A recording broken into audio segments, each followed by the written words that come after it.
Have you ever screwed up big time, gotten rejected, or watched something that you worked on for months completely fall apart? Now, most people, they break in these moments. I used to too. I was fragile, I was overly sensitive, I was terrified of failure, and then I learned 5 principles that completely rewired my brain. These principles took me from constantly breaking under pressure to being able to build a multi-million-dollar company from nothing. So if you've ever wondered how to build unshakable resilience and how to achieve what you want in life, here's how. Principle number 1 is what we call the discomfort dividend, which I made up for you. Okay, every time that you choose voluntary discomfort, you are making a deposit into your resilience account. I remember my first deposit when I realized, I was like, I don't want to let fear rule my life. At that time, I think I was a little less self-aware. So I was like, well, I'm really scared of heights. When I was a kid, I jumped off a diving board, I belly smacked. I was like bruised by my entire body for weeks. It was awful. And so like, I just hated heights after that. And so I remember I was in Hastings, Michigan, and I decided I was going to go skydiving, some farm that had a helicopter. I get in that helicopter, and I remember going up that helicopter. I was like, holy fuck, I'm gonna die. And when that was happening, I remember every cell in my body was like, you're gonna fucking die. What are you doing? And I remember the guy told me, he's like, you're gonna get up there, and Layla, like, I swear, you're gonna grab onto me, you're not gonna wanna jump. And I was like, I'll be fine, I'll jump. How the fuck am I gonna get down? He's like, no, this is what's gonna happen though. I'm gonna grab you and fucking pull you out. Don't do that, I'll jump. I swear I'm gonna jump. Your body freezes, right? My body's freezing. And I'm thinking like, I don't wanna do it, I don't wanna do it. And I just remember, all I remember was him telling me, he's like, if you don't do it, I'm gonna grab you. And I was like, I remember in that moment, my brain was like, don't be the person he needs to grab. And so I got out, and I remember, I still have chills. I stand out in this little thing, 6 inches, I put my feet on it, and then I'm in the air, and then you gotta flip backwards. And I did it!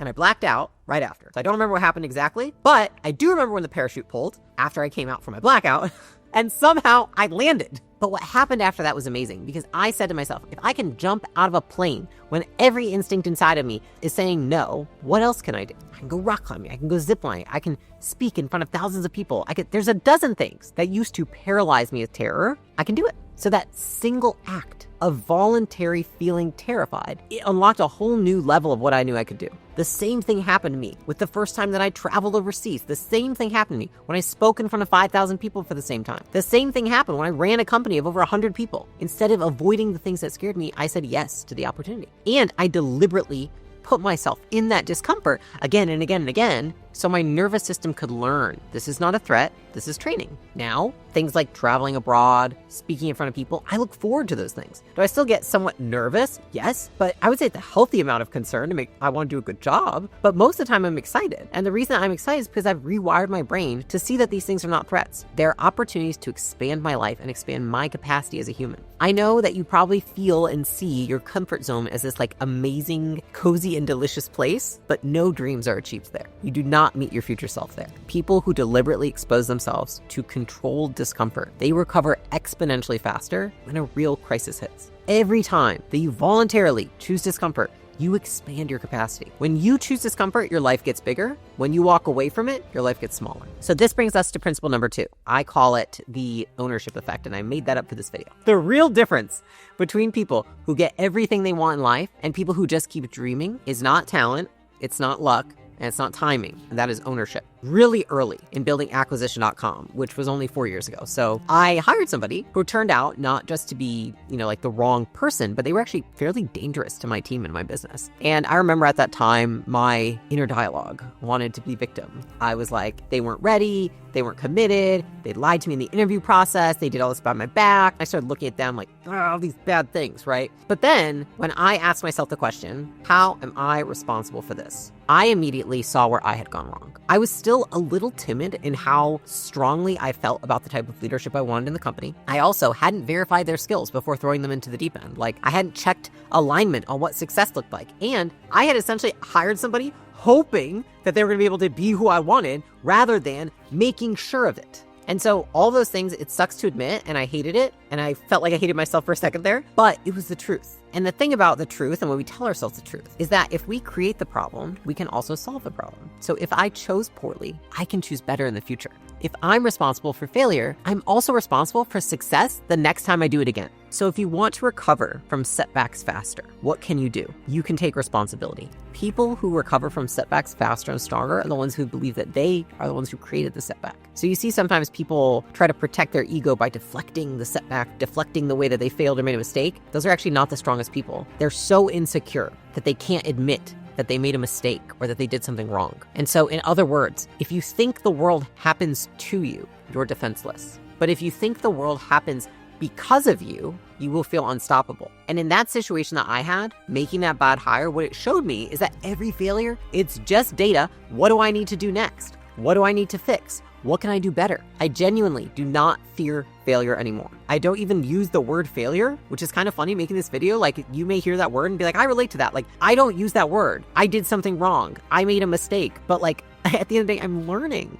Like, you're just learning. And responsibility, it might sting for a second, but playing the victim in the situation of life, it is a prison and it does not have an escape route. You do not want to be there. You cannot be envied and pitied at the same time. We have principle 3. This is called the data override. Most people do not fail because they can't win. They fail because their emotions convince them that they've already lost. This actually happened recently with one of my portfolio companies. So there was a campaign that we had essentially said for this company, we want to do this thing. Here's all the ways it would change this marketing, the sales, and the CS, and the campaign. And we launched the thing, and it tanked. So it was like their conversion rate had been at like 8%, and then it went down to like 2%. And I remember at the time, my brain was like screaming, because I'm the type of person that when I'm doing something for someone else, I like to make sure I'm not going to fail. If I'm doing it for myself, I'm like, fuck it, you can fail. If I'm doing it for somebody else, I'm like, I'd like to not fail, especially when I'm doing this for you. And so my emotional brain was like completely melting down. So this is fucking failing. They're going to be fucking bleeding money. We're fucking screwed. I fucking suck. You shouldn't have fucking made that call. You should have fucking stopped them. Why the fuck did you do this? And I was just like, fuck. Now, I was like, do not talk to anybody right now, Layla, because you sound like a crazy person. Step away from the situation. I looked at the cold, hard facts. I was like, take all the emotion out of this. And the facts told a completely different story. There was a specific step in the funnel that had a 1.2% conversion rate instead of the 8% that we expected. All I need to do is fix that. That's it. The other pieces that we'd put into place, I did not need to fix those things. I didn't need to do anything about that. I just need to fix that one step. It's not a business-ending catastrophe. It is one single broken piece of the machine. One. And so me bringing that to my attention and then telling them and bringing it to their attention saved us from throwing away months of work. So instead of burning it all down and starting all over, we fixed the one single piece that was actually broken in the campaign and then went to generate over $2 million in the next 6 months. Think about how many people burn down their business, end their relationship, ruin their diet because of one wrong piece. You are so much closer than you think, and you have so many more things right than you think, but you just don't take a step back from your emotions long enough to see it. Panicking is not a personality flaw. That is chemistry, and that is what happens when you're a human. When the stress hits, cortisol floods your system, and it turns your perception into like, it's almost like a funhouse mirror. So everything looks bigger, scarier. It's like more catastrophic than it actually is. And this is how our brains have been built to help us survive. We just don't need it to be this loud anymore. So the rule here is simple. Facts first, feelings after. Resilient people do not pretend that feelings don't exist. It's just that they don't let their feelings dictate their behavior, because feelings lie, but numbers and data tell the truth. I always say this. I'm like, follow the evidence, follow the evidence. Evidence over emotions. When you're in a threatening situation or something really bad happens, you know what your brain does? It remembers what everything looked like, who was there, how it smelled, how it sounded, how you felt. And the next time you enter a situation like that, you know what it's going to tell you? Fucking run. Danger. Bad. That does not mean that this situation is dangerous. It means that your brain is doing its job.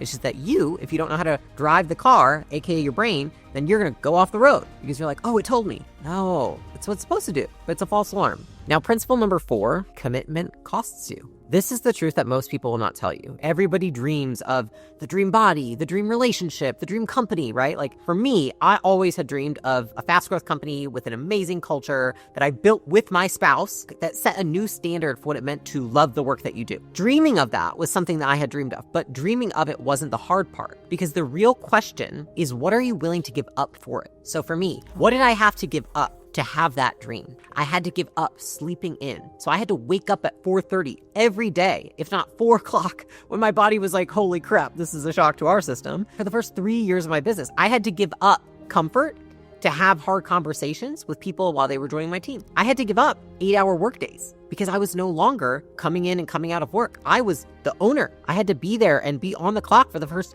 3 years, 14 to 16 hours, just to make sure that stuff didn't fall through the cracks because we didn't have a full team yet. I had to give up family dinners, birthday parties, beach days, getting my hair done, my nails done, peace of mind sometimes, but to get what I wanted. So here's the thing, positive thoughts and making affirmations, those don't make you successful. Sacrificing something for that thing is what makes you successful. So the question when you're trying to figure out how to commit to something is not, do I want this thing? Lots of people want that thing. But the question is, am I willing to give up these things for that thing? Once I accepted that I had to pay a price, like really accepted that I could not have everything I wanted in life at the same time, every setback that came my way became predictable. And I welcomed each one of them just knowing it was a test of my commitment. At each point when you get to that setback, essentially it's life saying, do you still want this or do you want that? Research shows that most people dramatically overestimate what they're willing to endure for a long-term goal, but they underestimate the power of consistent small sacrifices day in and day out. They want $1 million business, but they will not sacrifice their weekends or their nights. I want you to understand this.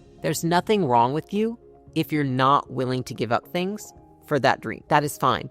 Just don't say that you also want the dream. Resilience starts when you stop pretending that you can just wish your way to success. You have to decide, what are you willing to suffer for? It is a question that I ask myself every fucking day. What am I willing to suffer for? Do I want to suffer for this thing? And if the answer is no, what do I want to suffer for? Because guess what? Here's the thing about life. You're going to suffer no matter what. So make sure that you know what you're suffering for and that it's something worthwhile for you. Principle number 5 is the hardest pill to swallow. And I learned this lesson when we were scaling Gym Launch from $0 to $100 million.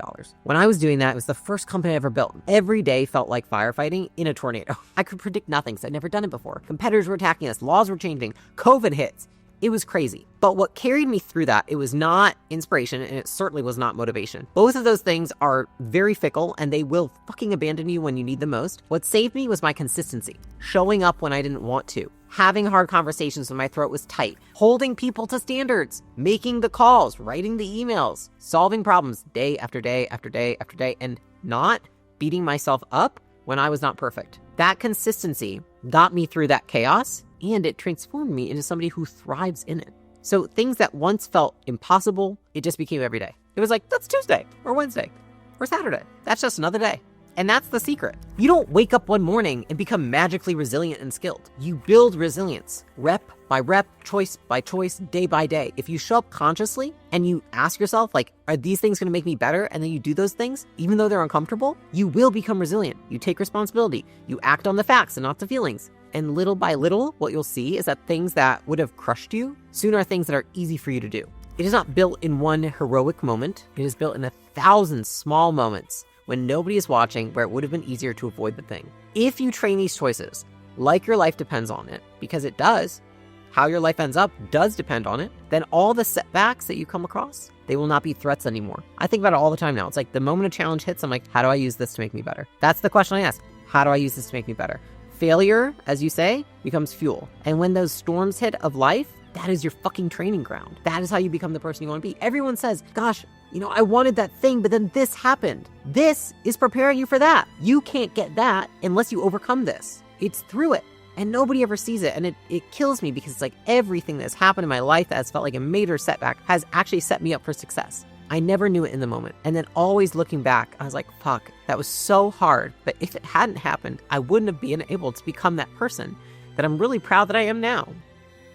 If you're hungry for success and you are willing to put in the work, subscribe to my fucking channel. I thought that was so funny.